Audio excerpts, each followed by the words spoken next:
Hello friends, welcome back to my channel Pransh Gyan. So दोस्तों, आज हम बात करेंगे सिंपल पास्ट टेंस का सेकंड फॉर्म के बारे में। आप सभी जानते हैं, जैसे मेरी इंग्लिश स्पीकिंग या इंग्लिश लर्निंग क्लासेस है, अगर ये आप स्टार्टिंग डे 1 से देख रहे हो तो मैं आपसे दावा करता हूँ आपको कहीं पे भी कोचिंग क्लासेस लगाने की जरूरत नहीं है। चाहे आपका बच्चा फर्स्ट में हो, सेकेंड में हो, थर्ड में हो, कोचिंग क्लासेस में एक पर्टिकुलर टॉपिक पढ़ाया जाता है, रूट नहीं पढ़ाया जाता। तो यहाँ से यहाँ में आप इंग्लिश रूट से पढ़ पाओगे। इसके बाद आपको कहीं पे भी क्लासेस लगाने की जरूरत नहीं है। ये फर्स्ट स्टैंडर्ड से लेकर 10th स्टैंडर्ड तक, या ग्रेजुएशन पोस्ट ग्रेजुएशन कोई भी हो, या आप हाउस वाइफ हो, ये वीडियो देख के आप घर बैठे डिटेल में बहुत आसान तरीके से इंग्लिश सीख सकते हो, बोलना भी सीख सकते हो, समझना भी सीख सकते हो। और मैं ये आपको दावे से कहता हूं कि अगर आप ये मेरे वीडियो 10 मिनट का, 12 मिनट का या 15 मिनट का जो भी वीडियो है, अगर आप ये देख रहे हो तो मैं आपको स्टैम्प पेपर पे गारंटी लिख के देता हूं कि जब तक मैं ये वीडियो बना रहा हूं, ये मैं आपको बेसिक से एडवांस तक पढ़ाऊंगा, चाहे इसे कितना भी दिन लगे। और हर दिन मैं इसका एक वीडियो रोज पोस्ट कर रहा हूं, राइट फ्रॉम बेसिक, मतलब सिंपल प्रेजेंट टेंस से लेकर जो एंड होता है वो सभी चीजें, माइट, मस्ट। तो आपको सिर्फ ये वीडियोस देखना है। तो जैसे कि पिछले वीडियो में मैंने आपको कुछ वर्ब जो सिंपल पास्ट टेंस के बारे में बताया था कि सिंपल पास्ट टेंस क्या होता है, तो आज हम सिंपल पास्ट टेंस के रिलेटेड कुछ सेंटेंसेस देखेंगे। जो पिछले वीडियो में मैंने आपको वर्ब बताया था, जैसे प्रेजेंट टेंस में वर्ब होता है, वर्ब तो सिंपल प्रेजेंट टेंस में वर्ब का सेकेंड फॉर्म यूज करते हैं। जैसे हम बोलते हैं कि मैं खाता हूं, मैं खाता हूं माने ये मैं खाना खाता हूं, मतलब ये प्रेजेंट टेंस का सेंटेंस हो गया। अगर मुझे बोलना है कि मैंने खाना खा लिया, खा लिया मतलब जो एक्शन है वो कंप्लीट हो गई है, तो इसे पास्ट टेंस कहा जाता है। तो जैसे हम ईट बोलते हैं, तो प्रेजेंट टेंस में उसको ईट बोलते हैं, मतलब खाना। और एट इसको बोलते हैं खा लिया। तो ऐसे कुछ वर्ब के सेकंड फॉर्म और थर्ड फॉर्म मैंने आपको पिछले वीडियो में बताए थे। तो ये वीडियो काफी लंबा हो गया था, 15 मिनट का। तो आज इस सेकेंड वीडियो में हम देखेंगे कि उन सभी वर्ब्स का सेंटेंस में उपयोग कैसे करता है। तो मेरा आप सभी से अनुरोध है कि आप एक पेन डायरी नोट डाउन कर लीजिए, उसमें ये सारे जो सेंटेंसेस मैं लिख रहा हूँ उसके तो स्क्रीनशॉट निकालिए या बुक में नोट डाउन कर लीजिए और इसे बारंबार पढ़ते रहिए। जैसे मैं बोल रहा हूँ कि सिंपल प्रेजेंट टेंस के मैंने 20 से 25 सेंटेंस जो आपको दिए हैं, उसे आप रोजाना पढ़े। वो तब तक पढ़े जब तक ये आपके माइंड में अच्छी तरीके से इनकलकेट या बिंब ना जाए, तब तक इसको पढ़ते रहिए। रिवीजन, कोई भी चीज कोई रिवीजन मस्ट है। अगर आप रिवीजन के साथ कर रहे हो, जैसे मैंने आज ये वीडियो बनाया, पिछला वीडियो अगर आप आज देखने से पहले फिर से उसको रिवाइज कर लेते हो उसका, या फिर आप नोट डाउन में रजिस्टर में लिख के या फिर स्क्रीनशॉट निकाल के उसको देख लेते हो, तो आपका इंग्लिश बहुत जल्दी ही इंप्रूव हो जाएगा। अगर आप ये सब नहीं करते हो, खाली आप वीडियोस भी देख रहे हो, तो भी आपका इंग्लिश अच्छा हो ही जाएगा, पर उसमें खाली समय लगेगा। डिपेंड करता है कि कौन कितनी मेहनत करता है, कौन कितना इसके लिए वक्त देता है। पर एक चीज जरूरी है, जैसे हम सभी जानते हैं कि अगर हम कोई भी चीज कर रहे हैं और कंटिन्यू कर रहे हैं, तो हम उसमें से कुछ ना कुछ तो सीख ही लेते हैं। ऐसा नहीं है कि मैंने कुछ किताब पढ़ी है, अगर मैं फुल कंसंट्रेशन से पढ़ रहा हूं तो मुझे शायद वो पर्टिकुलर चैप्टर है पूरा समझ में आ जाए।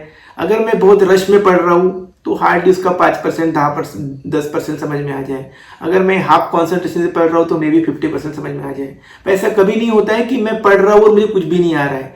तो मेरे जो ये वीडियोस हैं, जो कुछ खाली टाइम पास में देख रहे हैं, बस उसको अमूमन इंग्लिश सीखना है, हाँ मतलब चालू इंग्लिश, जहाँ मैं बोल सकता हूँ खाना पीना रहना, अगर आप ये ऐसे भी देख रहे हो तो भी आप उतना इंग्लिश तो सीख ही जाएंगे। पर आप मोर डीपली और फुल एंगेजमेंट के साथ इसको देख रहे हैं तो आपको फ्लुएंट इंग्लिश बोलने से या फ्लुएंटली इंग्लिश समझने से कोई भी नहीं रोक पाएगा। इसके मैं और भी आपको तरीके बताऊंगा कि कैसे आपकी इंग्लिश आपको इंप्रूव करना है। तो ज़्यादा देर ना लेते हुए चलते हैं हम इंग्लिश कंस्ट्रक्शन के साथ। जैसे मैं जानता हूँ कि सिंपल प्रेजेंट टेंस में हमारा जो कंस्ट्रक्शन ऑफ सेंटेंस था वो था सब्जेक्ट, वर्ब प्लस ऑब्जेक्ट। तो यहाँ पे हमारा पास्ट टेंस में जो कि हम बीती हुई चीजों के बारे में बात कर रहे हैं, जैसे मैंने खाना खाया, मैंने पानी पिया, मैं सोया, सो इसमें हमारा जो कंस्ट्रक्शन ऑफ सेंटेंस रहेगा सब्जेक्ट प्लस वर्ब टू, मतलब प्रेजेंट इसमें हम क्रियापद वन यूज करते तो इसमें टू यूज करेंगे, मतलब पास्ट टेंस यूज करेंगे। जैसे खाना खाता हूं तो खाना खाया, ईट के जगह एट।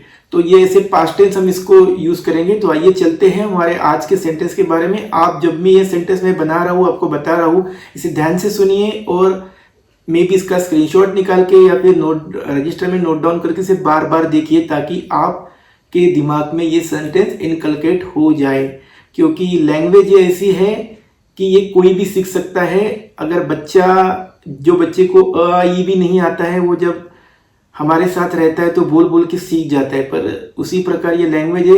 यहाँ तो मैं आपको स्टेप बाय स्टेप पढ़ा रहा हूँ, ग्रामेटिकली पढ़ा रहा हूँ। अगर आप देखोगे तो 100% इंग्लिश सीख पाओगे। जैसे आप देखते हो फॉरेन कंट्रीज में जो बच्चे पैदा होते हैं वो जन्म से ही अंग्रेजी बोलते हैं, क्योंकि उनकी मदर टंग बन जाती है। जस्ट उनके घर में जो भी बोलते हैं, आजू बाजू में बोलते हैं, वो सीखते नहीं है। सीखने के बाद वो और भी फ्लुएंट हो जाते हैं। उसी प्रकार अगर आप मेरे वीडियोस अगर देख रहे हो, जो कि मैं इसमें ग्रामेटिकली बता रहा हूँ, सेंटेंस ऑफ कंस्ट्रक्शन बता रहा हूँ, तो ये अगर आप ध्यान से पढ़ते हो, सीखते हो और इनकी आप मन में प्रैक्टिस करते हो, तो 100% no doubt you can speak English very fluently very soon. So आप देखते रहिए ये मेरा वीडियो। चलते हैं पीपीटी की तरफ।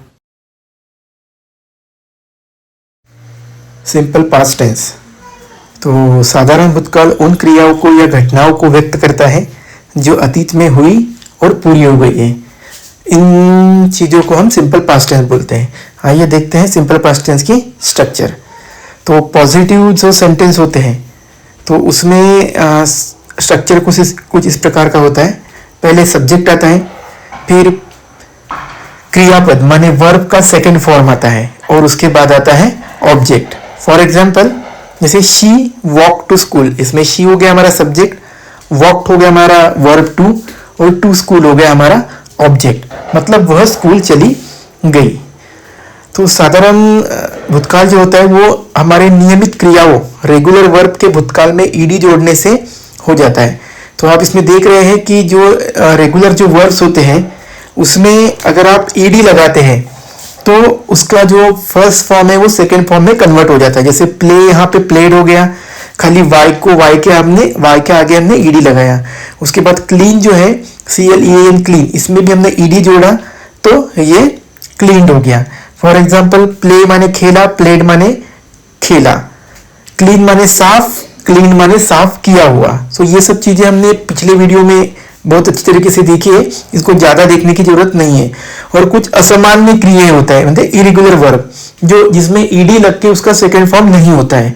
तो जैसे यहाँ पे आप देख पा रहे हैं गो का यहाँ वेंट होता है, या कि ईडी गोड नहीं होगा, या ईट का ईटेड नहीं होगा, यहाँ पे एट होता है। तो ऐसे बहुत से क्रियापद जो हमने पिछले वीडियो में देखे हैं जहाँ पे ईडी लग के सेकेंड फॉर्म नहीं होता है, उसमें उसके कुछ अलग रूप होते हैं। जैसे गो का वेंट, ईट का ईट। अगर आपने वो वीडियो देखा नहीं है तो वो वीडियो देख लो, उसमें आपके सारे डाउट्स क्लियर हो जाएंगे। अब ये साधारण भूतकाल जो होता है, ये इसका यूज क्या होता है? कोई भी एक्शन जो हमारी कंप्लीट हुई है उसे व्यक्त करने के लिए हम साधारण भूतकाल का यूज करते हैं। जैसे उन्होंने कल एक फिल्म देखी, मतलब एक्शन ये पूरी तरीके से कंप्लीट हो चुकी है, तो इसे हम ऐसे बोलेंगे they watched a movie yesterday.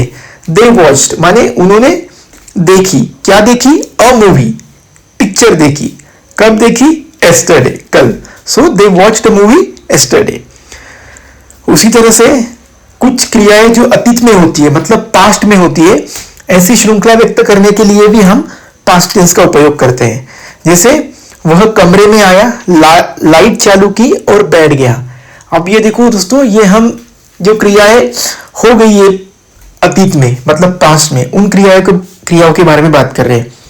जैसे ही enter the room, switch on the light and sat down, मतलब ही एंटर द रूम, उसने रूम में प्रवेश किया, स्विच ऑन द लाइट को चालू किया, एंड सैट डाउन, और नीचे बैठ गया।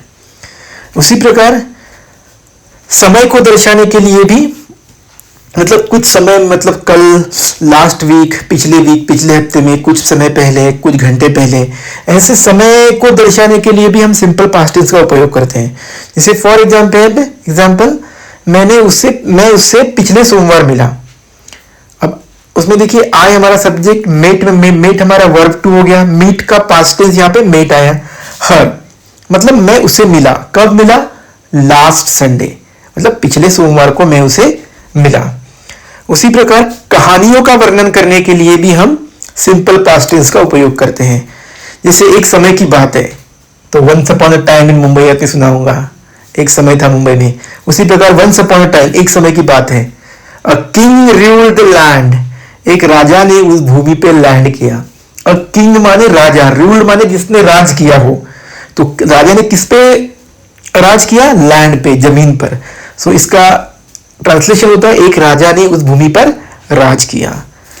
अभी कुछ हमारी जो पुरानी आदतें हैं उन्हें भी हम व्यक्त करने के लिए पास्ट टेंस का उपयोग करते हैं।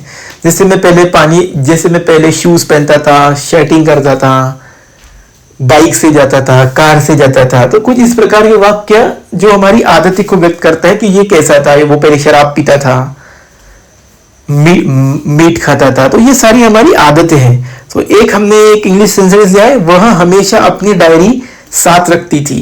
मतलब वह माने एक लड़की है। सो यहां पे आएगा शी ऑलवेज कैरीड, मतलब वो हमेशा साथ रखती थी। हर डायरी, उसकी diary, with her. She always carried her diary with her, मतलब वह हमेशा उसकी डायरी अपने साथ में रखती थी। ये इसकी एक आदत दर्शा रही है। उसके बाद समय के संकेत बताने के लिए भी हम पास्ट टेंस का उपयोग करते हैं। जैसे मैंने कल उसे कॉल किया, मैंने उसे कॉल किया, मतलब ये भी घटना घट चुकी है। तो हम इसे कुछ इस प्रकार बयां करेंगे, आई कॉल्ड, मैंने कॉल किया, हर, किसे? उसे, एस्टरडे, कल, आई कॉल्ड हर एस्टरडे। जैसे पिछले हफ्ते की या पिछले महीने की बात करनी है तो उसे व्यक्त करने के लिए भी हम पास्ट टेंस का ही उपयोग करते हैं। जैसे यहाँ पे देखिए लास्ट वीक माने पिछले हफ्ते, लास्ट मंथ माने पिछला मंथ, और लास्ट ईयर माने पिछला साल। So they visited us last month, वे पिछले महीने हमसे मिलने आए। मतलब दे विजिटेड, वो मिलने आए, अस, किसे? हमें, द लास्ट मंथ, मतलब पिछले महीने में वो हमसे मिलने आए। या कुछ समय पहले मिलने आए ऐसा बोलना है तो हम बोलेंगे दे विजिटेड अस अगो, अवाइल अगो, मतलब कुछ समय पहले। अब 5 मिनट से पहले चला गया, मतलब वह 5 मिनट से पहले चला गया। इसको हमें बोलना है तो हम बोलेंगे ही लेफ्ट। अब यहाँ पे लेफ्ट ये V2 है लीव का, लीव माने छोड़ना और लेफ्ट माने छोड़ गया, मतलब निकल गया। वह 5 मिनट पहले चला गया, लीव माने निकल जाना और लेफ्ट माने निकल गया। सो ही लेफ्ट 5 मिनट अगो, कितने समय पहले? बस 5 मिनट पहले वो यहां से निकल गया। किसी का जन्म अगर एक विशिष्ट तारीख में हुआ है तो उसे व्यक्त करने के लिए भी हम पास्ट टेंस का उपयोग करेंगे। जैसे मुझे बोलना है कि मेरा जन्म 1990 में हुआ है तो मैं कुछ इस प्रकार बोलूंगा, आई वॉज बोर्न, मैं जन्मा हूं। कब जन्मा हूं? इन 1990, 1990 में। अब दोस्तों देखते हैं कुछ पास्ट टेंस के पास्ट टेंस जो खाली ईडी लगा के कैसे बनते हैं। जैसे जिन क्रियाओं के अंत पर ई होता है उसमें केवल डी जोड़े। मतलब कुछ वर्ब्स ऐसे होते हैं जिसके अंत में लास्ट का जो अक्षर होता है अगर वो ई है तो उसमें आपने खाली डी जोड़ दिया तो वो क्रियापद पास्ट टेंस बन जाता है। जैसे लव, प्यार करना, और उसमें डी जोड़ दिया मैंने ई के आगे तो लव्ड हो जाएगा, तो इसे कहेंगे प्यार किया। बेक, मतलब किसी को बेक करना, अब इसको मैंने बेक ईडी लगा दिया तो बेक किया हो जाएगा। तो ऐसे कुछ स्पेलिंग रूल्स हैं जो आप समझ, आगे चल के भी मैं इनके बारे में आपको बताऊंगा। उसके बाद आइए कुछ देखते हैं कुछ सेंटेंसेस जिसको देख के आप और भी क्लियर हो जाएगी कि पास्ट टेंस क्या होता है। वह अपनी दादी से मिलने गई। अब यहां पे देखिए शी विजिटेड, विजिट ये हमारा फर्स्ट फॉर्म होता है, उसको ईडी लग गया, मतलब she visited her grand mother, वो अपने दादी से मिलने गई। उन्होंने कल एक फिल्म देखी। अब देखिए यहाँ पे वॉच ये फर्स्ट फॉर्म है, इसमें हमने ईडी लगा दिया तो ये क्रियापद का सेकंड फॉर्म हो गया। दे वॉच्ड अ मूवी, उन्होंने कल मूवी देखी। उसके बाद थर्ड सेंटेंस है उसने परीक्षा के लिए पढ़ाई की। तो जैसे ही स्टडीड, यहां पे देखिए स्टडी, STUDY, स्टडी ये फर्स्ट फॉर्म है, इसमें हमने ईडी लगा दिया तो ये स्टडीड हो गया, मतलब स्टडीड माने पढ़ाई की। ही स्टडीड, उसने पढ़ाई की फॉर द एग्जाम, किस चीज के लिए एग्जाम पढ़ाई की? फॉर द एग्जाम, तो फॉर द एग्जाम हमारा ऑब्जेक्ट हो गया। मैंने एक नया लैपटॉप खरीदा। अब देखिए बाय, बाय माने खरीदना और बॉट माने खरीद लिया। सो इसमें बाय का सेकंड फॉर्म बॉट हो गया, तो आई माने सब्जेक्ट हो गया, बॉट माने खरीदा। I bought a new laptop, मैंने एक न्यू लैपटॉप खरीदा। उसके बाद देखिए हमने पार्क में क्रिकेट खेला। अब यहां पे वी प्लेड, यहां पे ईडी लगा है, फिर से प्ले हमारा फर्स्ट फॉर्म हो गया। जैसे मैंने पहले ही बोला है कि कुछ शब्द में ईडी लगाने से वो उसका पास्ट फॉर्म हो जाता है, तो हमने यहाँ पे प्ले के आगे ईडी लगा दिया। सो ये पास्ट टेंस हो गया, वी प्लेड, हमने खेला। क्या खेला? क्रिकेट खेला, इसलिए क्रिकेट हमारा ऑब्जेक्ट हो गया। कहां पे खेला? इन द पार्क, मीन्स हमने पार्क में क्रिकेट खेला। We played cricket in the park. छठवां सेंटेंस हमारा देखिए, शिक्षक ने हमें एक नया पाठ पढ़ाया। पाठ पढ़ाया मैंने कुछ पढ़ाई की, मतलब जो भी एक लेसन होता है वो हमारा हमें पढ़ाया। तो हम इसे किस प्रकार बोलेंगे? The teacher taught. अब टॉट क्या है? टीच का सेकेंड फॉर्म। टीच माने पढ़ाना और टॉट माने पढ़ाया। तो टीचर टॉट अस, मतलब शिक्षक ने हमें पढ़ाया। क्या पढ़ाया? अ न्यू लेसन, एक नया पाठ। यहां पे अस का मीनिंग होता है हमें, टॉट का मीनिंग होता है पढ़ाया। The teacher taught us a new lesson. उसके बाद हमारा सातवां सेंटेंस देखिए, उसने दोपहर के खाने के लिए स्वादिष्ट खाना बनाया। अब खाना बनाने को हम बोलते हैं कुक। कुक माने खाना बनाना, ये वर्तमान काल हो गया। अगर बनाने की क्रिया कंप्लीट हो जाती है तो हम उसे बोलते हैं कुक्ड। तो यहां पे आ जाएंगे शी कुक्ड, मतलब उसने खाना बनाया। कैसा खाना बनाया? डिलीशियस, स्वादिष्ट खाना। Delicious food for lunch. Lunch माने दोपहर के खाने को हम लंच बोलते हैं। सो इसका मीनिंग होता है she cooked delicious food for lunch.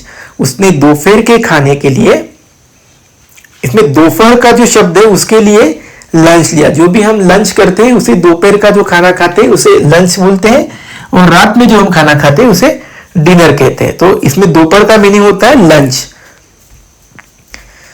हमारा आठवां सेंटेंस है, मैं बाजार गया। I went. अब देखो इसमें गो का, वेंट की सेकेंड फॉर्म है गो का। जैसे गो माने जाना, वेंट माने गया। So I went to the market. I went, मैं कहा गया? To the market. ये हमारा ऑब्जेक्ट आ गया। उसने अपनी परीक्षाओं के लिए पढ़ाई की। सो शी स्टडीड, उसने पढ़ाई की। किस चीज के लिए? उसकी परीक्षाओं के लिए। For her exam. हर माने उसकी पढ़ाई, खुद की पढ़ाई। जैसे वो ये लड़की है इसलिए यहां पे हर आया। अगर कोई लड़का होता तो यहां पे हिम आता, फॉर हिज एग्जाम, हिज आता। So she studied for her exam. She माने लड़की, तो इसीलिए यहां पे हर आया। अगर यहां पे ही होता, ही स्टडीड, मतलब कोई लड़का है उसने पढ़ाई किया फॉर हिज एग्जाम, उसकी पढ़ाई के लिए। उसके बाद हमारा 10वां सेंटेंस है, they played cricket in the evening. They माने एक से ज्यादा लोग। अब क्रिकेट कोई एक सिंगल आदमी तो खेल नहीं सकता, इसलिए यहां पे दे आएगा कि बहुत सारे लोग क्रिकेट खेलते हैं। तो हम बोलेंगे यहां दे प्लेड क्रिकेट। दे प्लेड, उन्होंने खेला। क्या खेला? ऑब्जेक्ट क्रिकेट खेला। कब खेला उन्होंने? अब टाइम को दर्शाने के लिए जो वाक्य है यहाँ पे, इन द इवनिंग, मतलब इवनिंग में उन्होंने क्रिकेट खेला। सो दोस्तों, ये वीडियो अगर आपको पसंद आया हो तो वीडियो को लाइक करें, शेयर करें, और मिलते हैं अगले वीडियो में सिंपल फ्यूचर टेंस के बारे में, मतलब भविष्य काल। जो मतलब भविष्य काल में होने वाली चीजों के बारे में क्या बात करते हैं, उसकी कंस्ट्रक्शन ऑफ सेंटेंस क्या होती है, इसके बारे में हम अगले वीडियो में बात करेंगे।